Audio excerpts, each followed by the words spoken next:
आप मेरा विश्वास करो दर्शकों, आप अंदर से बहुत ही होशियार हो, महान हो, लेकिन आप खुद को भूल चुके हो।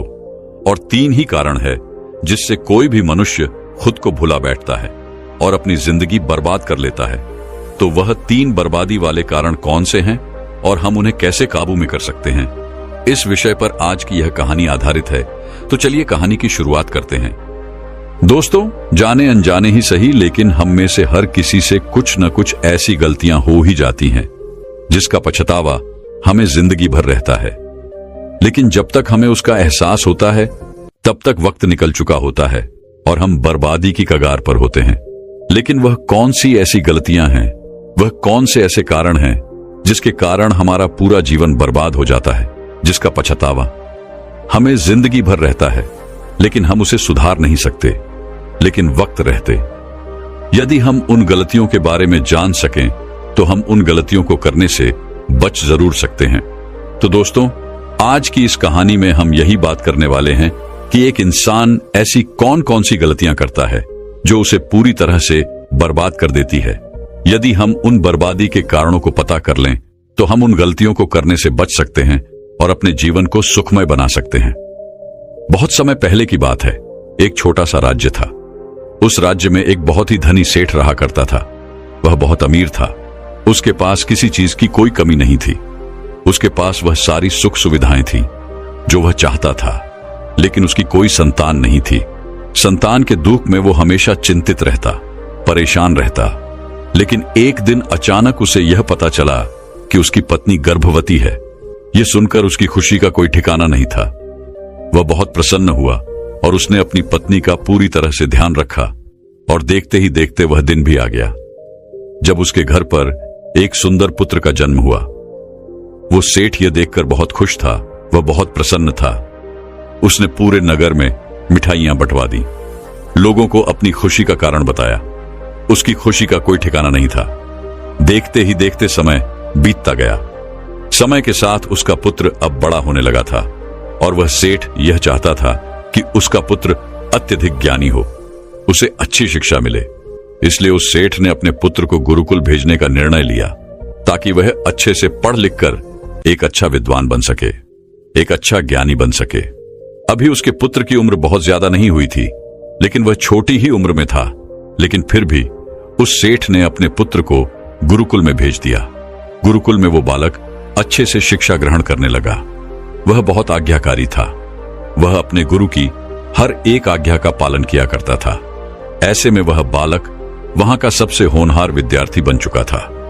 गुरुकुल में उस बालक ने सभी वेदों का ज्ञान अर्जित कर लिया था और देखते ही देखते वह गुरुकुल का सबसे बड़ा विद्वान बन चुका था। गुरु भी उस बालक से बहुत प्रसन्न थे। उन्होंने आज तक ऐसा कोई बालक नहीं देखा था जो उनके सिखाए ज्ञान को इतनी बखूबी तरह से सीख पाया हो।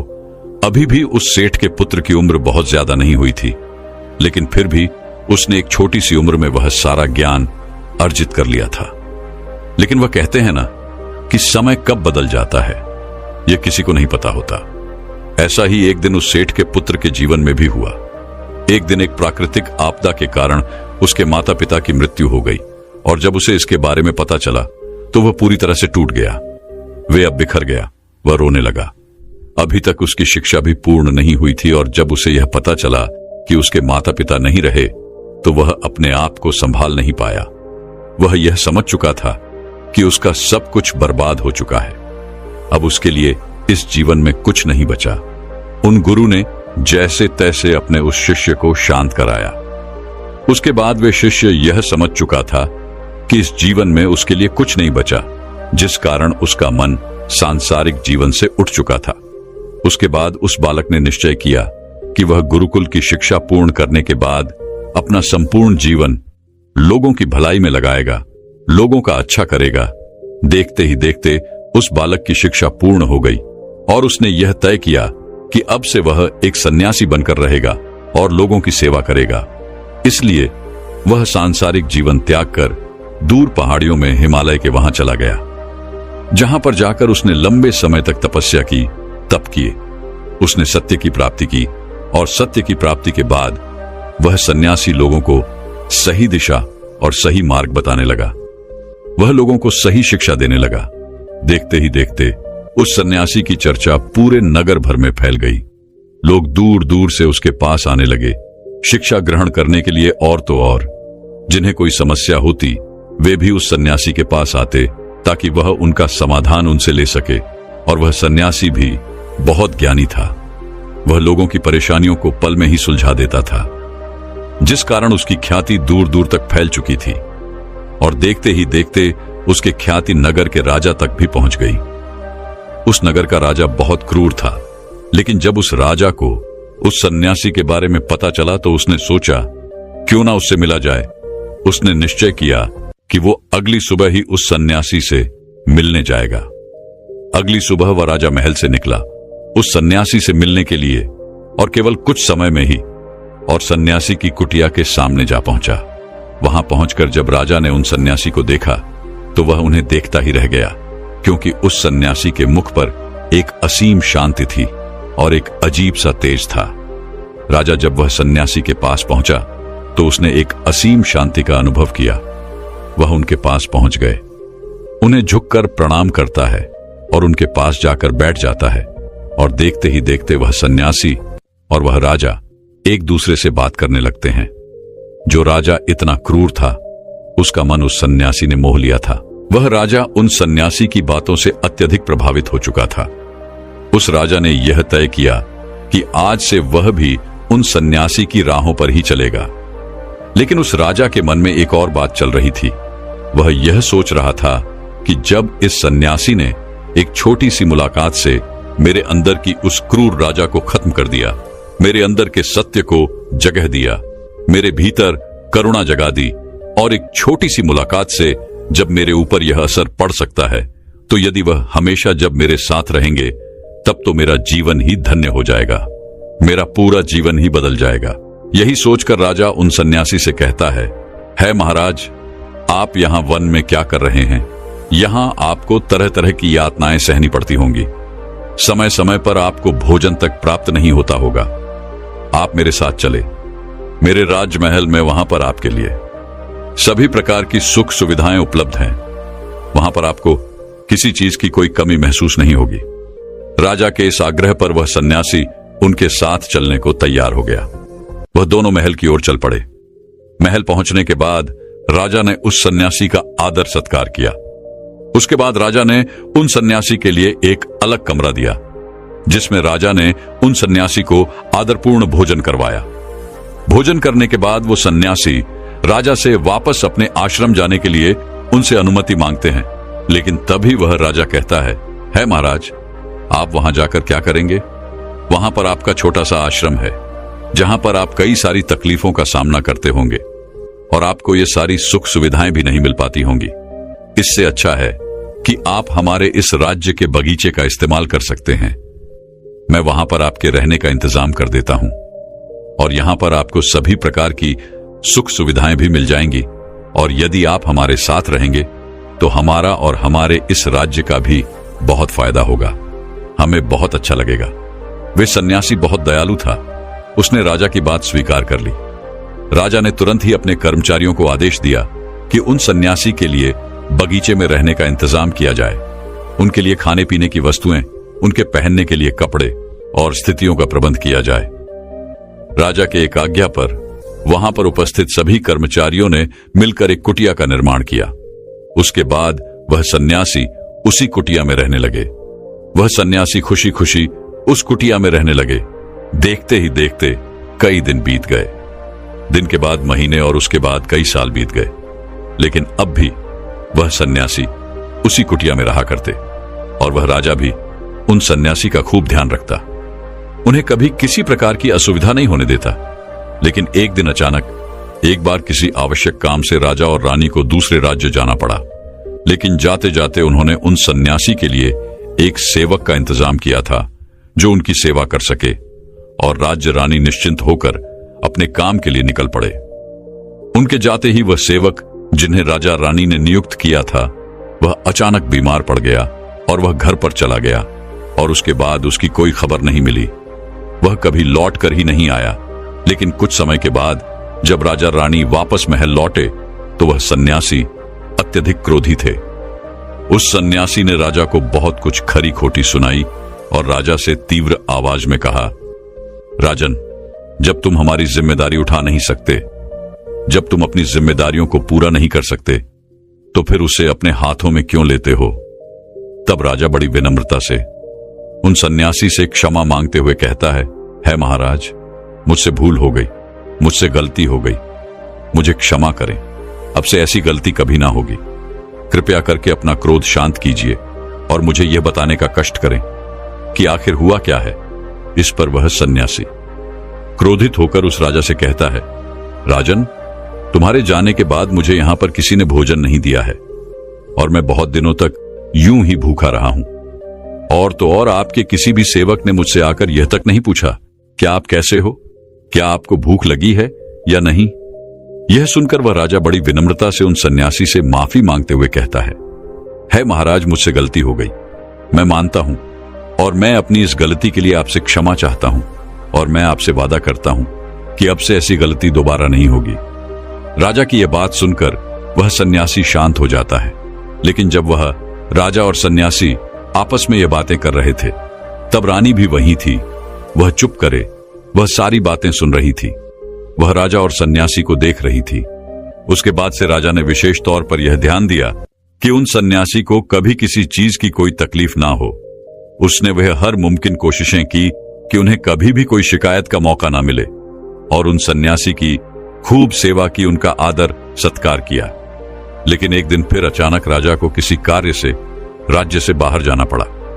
लेकिन इस बार राजा ने राज्य छोड़ने से पहले ही अपनी पत्नी अर्थात रानी को यह कहा कि जब तक मैं वापस नहीं आता तब तक तुम्हें स्वयं ही उन सन्यासी का ख्याल रखना होगा, उन्हें किसी चीज की कोई कमी ना होने पाए। अब से जब तक मैं नहीं लौटता तब तक तुम्हें ही उनकी देखभाल करनी होगी। यह सुनकर रानी अपने पति अर्थात राजा से कहती है, महाराज, आप निश्चिंत होकर जाइए, मैं उन सन्यासी का पूर्ण रूप से ध्यान रखूंगी, उन्हें किसी चीज की कोई कमी नहीं होगी, मैं उनकी अच्छे से सेवा करूंगी। उसके बाद वो राजा वहां से चला जाता है और रानी उनका खुद ध्यान रखती है। जब जब उनका समय होता तब तब रानी उन्हें भोजन बनवाकर भिजवा दिया करती और तो और उनकी सभी जरूरतों का ध्यान भी रखा करती थी। लेकिन एक दिन वे रानी स्नान करने गई थी और वह उन सन्यासी को भोजन देना भूल गई थी। वह सन्यासी काफी देर तक भोजन का इंतजार करते रहे। उन्हें बहुत जोरों की भूख लगी थी, लेकिन जब उनके सामने भोजन नहीं आया तो वह सन्यासी एक बार फिर सोच में पड़ गए कि आखिर आज मेरे लिए भोजन क्यों नहीं आया, आखिर कारण क्या है। उन सन्यासी से भूख बर्दाश्त नहीं हो रही थी, इसलिए उन सन्यासी ने सोचा कि आज मैं खुद ही महल में जाकर देखूंगा कि आखिर क्या कारण है, किस वजह से अब तक मेरे लिए भोजन नहीं आया। सन्यासी यह सोचकर उस बगीचे से महल की ओर चल पड़ा। जब वह महल में दाखिल हुआ तो उसने अपनी भूख शांत करने के लिए कर्मचारियों को यहां वहां देखा, लेकिन जब उसे कोई ना मिला तो वह और अंदर की तरफ घुसा चला गया और अचानक उसकी नजर रानी पर पड़ी जो स्नान कर रही थी। रानी के लंबे लंबे बाल उनकी कमर तक आ रहे थे। उनकी वो आंखें, उन रानी का वसुंधरा रूप देखकर बस सन्यासी बहुत आश्चर्यचकित था, बहुत हैरान था। रानी की सुंदरता ने सन्यासी का मन मोह लिया था। वह सब कुछ भूल बैठा था।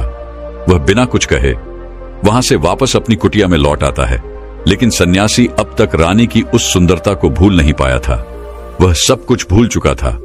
उसे जोरों की भूख लगी थी, लेकिन अब उसका उसे आभास तक नहीं था।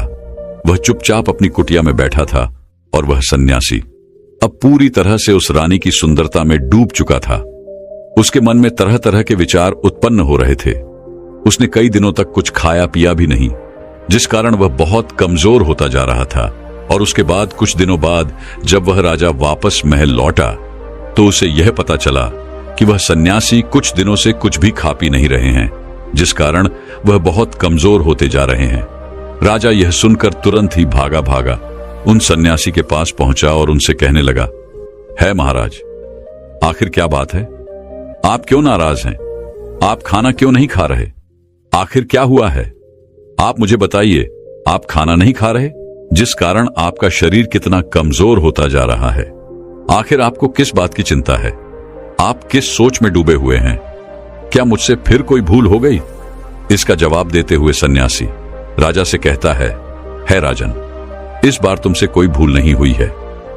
यह सुनकर राजा बहुत खुश हुआ, लेकिन अब भी वह यह नहीं जान पाया था कि सन्यासी के मन में क्या चल रहा है। इसलिए वह राजा कहता है, अगर मुझसे कोई भूल नहीं हुई है तो आखिर बात क्या है? आप मुझे क्यों नहीं बताते? आप इतने दिनों से कुछ खा पी क्यों नहीं रहे हैं? आप मुझे बता सकते हैं, मैं आपकी परेशानी का हल जरूर करूंगा।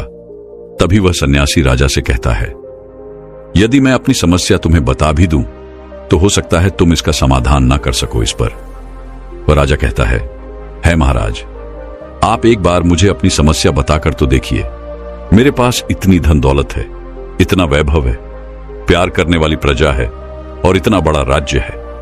मैं आपकी समस्या का समाधान अवश्य कर दूंगा।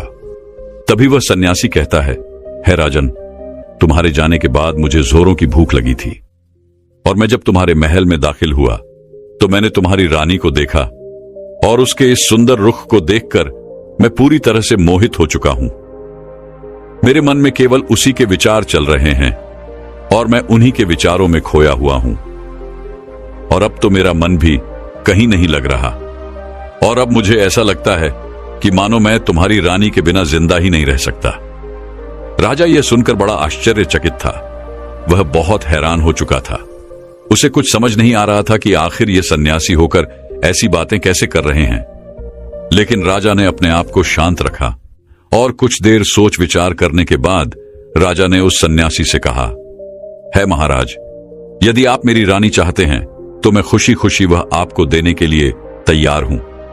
यह सुनकर वह सन्यासी बहुत प्रसन्न हुआ। उसकी खुशी का कोई ठिकाना नहीं था। इतना कहकर वह राजा उस सन्यासी को लेकर महल की ओर चल पड़े और उन्होंने रानी के सेविकाओं आदेश दिया कि रानी को अच्छे अच्छे वस्त्र पहनाया जाए, उन्हें अच्छी तरह से तैयार किया जाए। राजा के आदेश पर बिल्कुल ऐसा ही किया गया। तभी राजा रानी के पास गया और उसे कहने लगा, रानी, आपको इस सन्यासी की मदद करनी चाहिए। यह अपने मार्ग से भटक चुके हैं, बहुत कमजोर हो चुके हैं और मैं नहीं चाहता कि किसी सन्यासी की हत्या हो जाए और उसका कलंक मेरे सर पर लगे। इतना सब कहने के बाद राजा ने बड़ी विनम्रता से रानी से कहा, रानी जी, क्या आप इस कलंक को अपने सर लेना चाहेंगी? राजा की यह बात सुनकर रानी ने राजा से पूछा, है महाराज, आखिर इस सन्यासी को क्या तकलीफ है?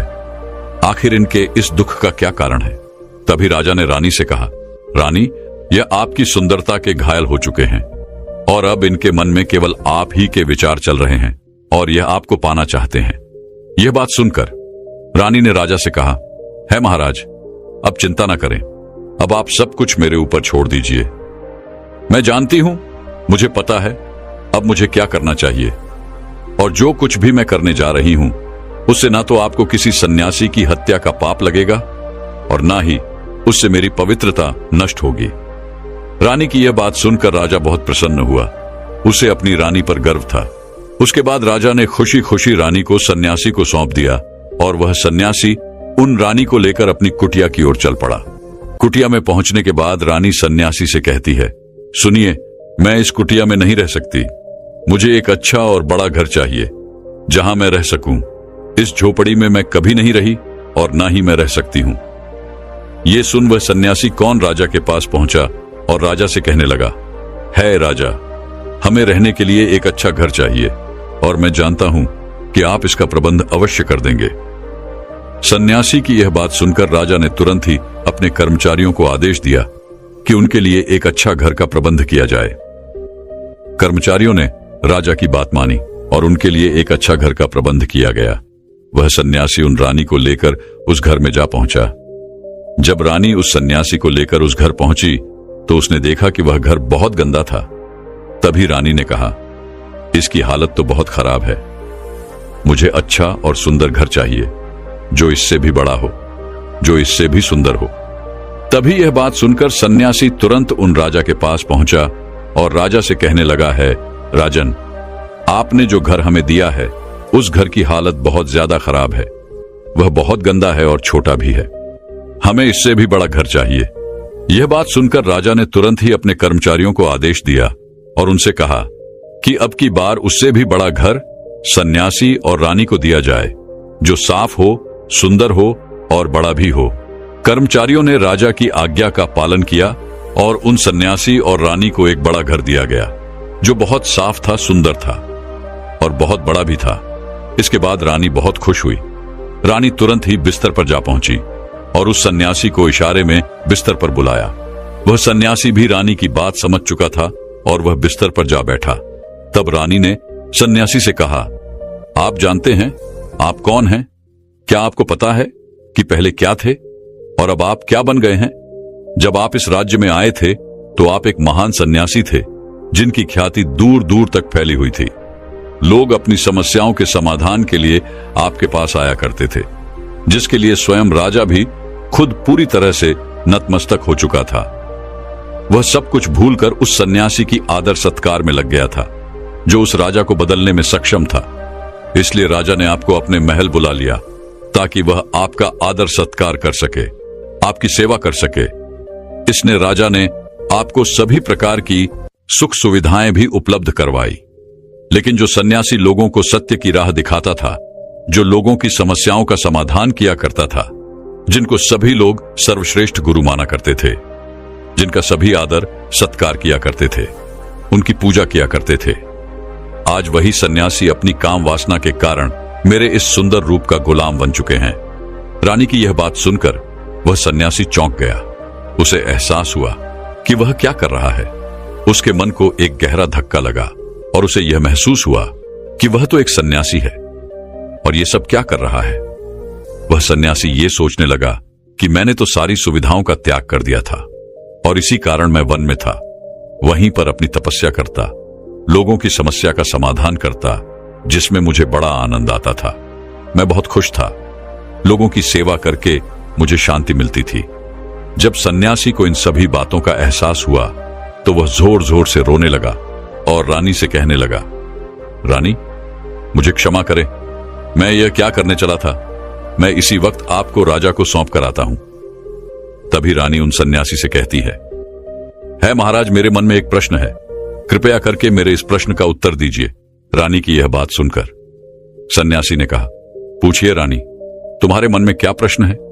रानी ने कहा, महाराज, जब आपको उस दिन भोजन ना मिल पाया तो आप बहुत क्रोधित हुए थे।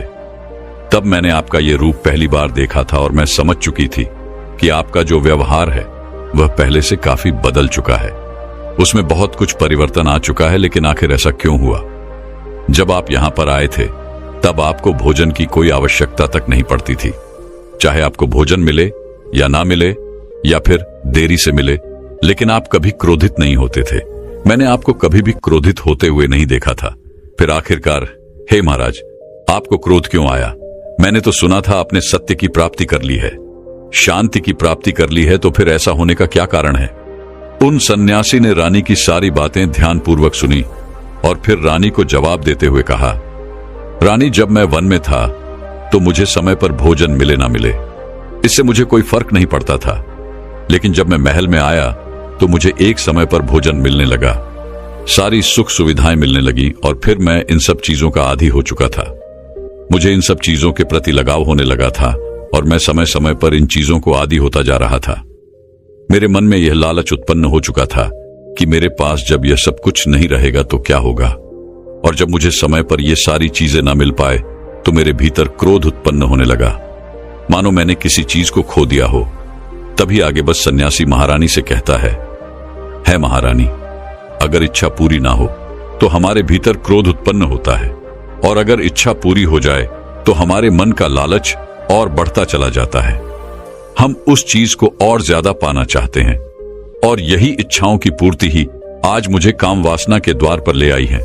और मैं एक सन्यासी होकर भी जिसने इस संसारिक जीवन को त्याग दिया था, वह भी आपके सुंदर रूप का कायल हो गया, आपके प्रति आकर्षित हो गया। रानी सन्यासी की बात सुनकर पूरी तरह से संतुष्ट हो चुकी थी। इसके बाद वह सन्यासी रानी को लेकर महल पहुंचा और उन्हें राजा को सौंप दिया। और फिर वह सन्यासी राजा से कहता है राजन, मुझे क्षमा कीजिएगा, मेरे कारण आपको बहुत तकलीफ उठानी पड़ी, लेकिन अब मुझे अपनी गलती का एहसास हो चुका है। लीजिए, यह आपकी रानी है, मुझे यह सब नहीं चाहिए। मैं अपनी काम वासना के कारण भूल चुका था कि मैं क्या हूं और क्या करने जा रहा हूं। लेकिन रानी ने सही वक्त पर मुझसे यह प्रश्न पूछकर मुझे एहसास दिलाया कि मैं क्या हूं। तभी आगे वह सन्यासी राजा से कहते हैं, है राजन, मनुष्य की बर्बादी उसके 4 आदतों के कारण होती है। इस दुनिया के हर मनुष्य के अंदर ये 4 अवगुण अवश्य ही होते हैं, लेकिन जो व्यक्ति इन पर नियंत्रण पा लेता है, जो इन्हें अपने काबू में कर लेता है, वह हमेशा के लिए इन दुख और परेशानियों से बच जाता है। वह हमेशा अपना जीवन सुखी सुखी बिताता है। लेकिन अधिकांश व्यक्ति इन्हीं 4 कारणों के आदी होते हैं और इसी कारण वर्ष उनका जीवन पूरी तरह से बर्बाद हो जाता है। उन सन्यासी की यह बात सुनकर राजा उन सन्यासी से कहता है महाराज, मुझे बताइए वह कौन से ऐसे 4 कारण हैं जो मनुष्य की बर्बादी का कारण बनते हैं। तभी वह सन्यासी राजा से कहता है राजा, मनुष्य को बर्बाद करने वाली पहली आदत है उसकी इच्छा, क्योंकि इच्छाओं के बिना कोई भी व्यक्ति जीवित नहीं रह सकता और यही उसका पहला अकड़ है। जो अपनी इच्छाओं का अधीन होता है, जो इन पर काबू नहीं कर पाता, वह जीवन में किसी भी जगह सफल नहीं हो पाता। जैसे ही उस व्यक्ति की एक इच्छा पूरी होगी, वह दूसरी इच्छा की ओर आगे बढ़ चलता है और दूसरी पूरी होते ही वह तीसरी इच्छा की ओर आगे बढ़ने लगता है और यह क्रिया इसी प्रकार चलती रहती है। और जो व्यक्ति इन पर काबू नहीं कर पाता, उनका मन हमेशा असंतुष्ट रहता है, दुखी रहता है, जिस कारण वह कभी भी अपने किसी भी कार्य में सफल नहीं हो पाता, क्योंकि उसका मन कभी एक कार्य पर लगता ही नहीं। वह अपनी एक इच्छा से दूसरी इच्छा, दूसरी से तीसरी, तीसरी से चौथी, सभी इच्छाओं की पूर्ति में लगा रहता है और वह कभी भी उस सुख को नहीं देख पाता जो उसके पास है। इसलिए है राजन, जब हम अपनी इच्छाओं पर नियंत्रण पा लेते हैं, जब हमारा मन हमारे वश में होता है, तो हमें सुख की प्राप्ति होती है। फिर हम जो चाहते हैं वही हमें मिलता है। हम जैसा सुख चाहते हैं हम उसे प्राप्त कर सकते हैं। हम जहां सफल होना चाहते हैं हम वहां सफल भी हो जाते हैं। आगे वह सन्यासी राजा को दूसरी आदत बताते हुए कहता है, काम वासना का आदी होना। काम वासना का जन्म हमारे मन में उठने वाली इच्छाओं से ही होता है। जिस प्रकार इच्छाओं का कोई अंत नहीं होता, उसी तरह से मनुष्य की काम वासना भी इसी प्रकार निरंतर पनपती रहती है। और एक व्यक्ति जब काम वासना के अधीन हो जाता है, उसे कुछ भी नजर नहीं आता। वह क्या गलत कर रहा है, क्या सही कर रहा है, उस पर उसका कोई नियंत्रण नहीं होता। लेकिन जब वह उस गलत कार्य को कर देता है, उसके बाद उसे उस बात का एहसास होता है और उसके बाद उसके पास केवल पछतावे के अलावा कुछ नहीं बचता। तुमने देखा होगा, आज तक जितनी भी लड़ाइयां हुई हैं, जितने भी युद्ध हुए हैं, उन सब का सबसे बड़ा कारण एक स्त्री ही है, जिसे पाने की इच्छा के कारण ये सभी युद्ध हुए हैं। इस तरह की काम वासना के अधीन होकर कई राजा महाराजाओं ने युद्ध किए हैं। जिस प्रकार रावण एक बड़ा ही बुद्धिमान व्यक्ति था, लेकिन वह भी माता सीता की सुंदरता में वशीभूत होकर अपने आप को बर्बाद कर बैठा और रावण की मृत्यु का कारण भी माता सीता अर्थात एक स्त्री बनी थी। और तो और कई राजा महाराजाओं ने तो इसे अपना एक सुख बना लिया था, जिस कारण वह कभी भी अपने जीवन में सफल ना हो पाए। वह तो केवल भोग विलास में लगे रहे। ईश्वर ने तो स्त्रियों की उत्पत्ति इस संसार को बढ़ाने के लिए की थी, लेकिन आजकल के लोगों ने इसे अपने एक सुख का रूप बना दिया है। हर कोई स्त्री को अपने मनोरंजन के सामान के रूप में देखने लगा है और जब उन्हें यह मनोरंजन नहीं मिल पाता तो वह पागल हो जाते हैं, क्रोधित हो जाते हैं। उन्हें कुछ भी समझ नहीं आता और इसी कारण वह तरह तरह के गलत अपराध भी कर बैठते हैं। इसलिए राजन जितना हो सके काम वासना से दूर रहना चाहिए। तभी आगे वह सन्यासी राजा से कहते हैं, मनुष्य की बर्बादी का तीसरा कारण है क्रोध। जब मनुष्य की किसी इच्छा की पूर्ति नहीं होती तो उसके अंदर क्रोध उत्पन्न होता है और जब व्यक्ति को क्रोध आता है तो उस पर उसका कोई काबू नहीं रह जाता। वह तो क्रोध के अधीन हो जाता है और क्रोध में आकर वह तरह तरह के अपराध कर बैठता है। वह क्रोध के अधीन होकर गलत निर्णय ले बैठता है। दूसरे व्यक्तियों को अपशब्द और भला बुरा कहने से भी पीछे नहीं हटता। लेकिन जब उसका क्रोध शांत होता है तब उसे अपनी गलती का एहसास होता है, लेकिन तब तक वह समय बीत चुका होता है और उसके हाथों में कुछ नहीं रह जाता। क्रोध एक ऐसा विकार है जिसके कारण मनुष्य के बने बनाए काम भी बिगड़ जाते हैं। क्रोध मनुष्य को अंदर ही अंदर कमजोर बना देता है और एक कमजोर मनुष्य अपने जीवन में कुछ नहीं कर सकता। ऐसे व्यक्ति को कभी भी सफलता नहीं मिलती। आगे वह सन्यासी राजा को चौथी आदत बताते हुए कहते हैं, लालच। लालच का फल सदैव बुरा ही होता है। लालच में पड़कर हम कई तरह के कार्य करते हैं, लेकिन उसका अंजाम हमेशा बुरा ही होता है। जब किसी व्यक्ति को कोई वस्तु मिलती है तो वह उसे और अधिक पाना चाहता है, और इसी लालच के कारण जो कुछ उसके पास है वह उस पर ध्यान नहीं देता और उसे भी खो बैठता है। जैसे ही किसी व्यक्ति की एक इच्छा पूरी होती है तो वह दूसरे इच्छा में लिप्त हो जाता है, वह उसे पूरा करने में जुट जाता है। इसी प्रकार उसका लालच बढ़ता चला जाता है, उसकी मन की सारी इच्छाएं बढ़ती चली जाती है, और जो व्यक्ति अपने जीवन में लालच करता है वह कामयाबी से दूर होने लगता है। यदि हम समय रहते लालच को पहचान ले, उसे त्याग दे, उसके फेर में ना पड़े, तो कोई भी व्यक्ति अपने जीवन में सफल अवश्य हो सकता है। वह सफलता की उन ऊंचाइयों को छू सकता है। आगे वह सन्यासी राजा से कहता है राजन, यदि कोई भी व्यक्ति इन 4 आदतों को अपने जीवन से निकाल दे तो वह जीवन में कहीं से भी सफलता प्राप्त कर सकता है। मैं जो कि एक सन्यासी हूं, लेकिन फिर भी मैं इन 4 आदतों का आगिन बन चुका था और अपने ही जीवन को नष्ट करने चला था। लेकिन वह तो धन्य है कि रानी ने मुझे सही समय पर मेरी गलती का एहसास करवा दिया। इसलिए है राजन, इन 4 गलतियों को अपने जीवन में कभी मत दोहराना, अन्यथा तुम्हें बर्बाद होने से कोई नहीं रोक सकता। दोस्तों, मैं उम्मीद करता हूं कि यह कहानी सुनने से आपके जीवन में अच्छे बदलाव आए होंगे। आपको इस वीडियो से क्या सीखने मिला ये कमेंट करके जरूर बताइए, और अपने परिवार, दोस्तों या आपके करीबी इंसान के साथ ये कहानी शेयर करके उन्हें भी इस ज्ञान से परिचित करवाए। बाकी अगर आपको ये वीडियो दिल से अच्छी लगी हो तभी इस वीडियो को लाइक कर देना, और आपने अब तक इस चैनल को सब्सक्राइब न किया हो तो चैनल को सब्सक्राइब भी जरूर कर देना। आपका हर दिन शुभ हो और खुशियों से आपका जीवन भरा रहे। धन्यवाद। नमो बुद्धाय।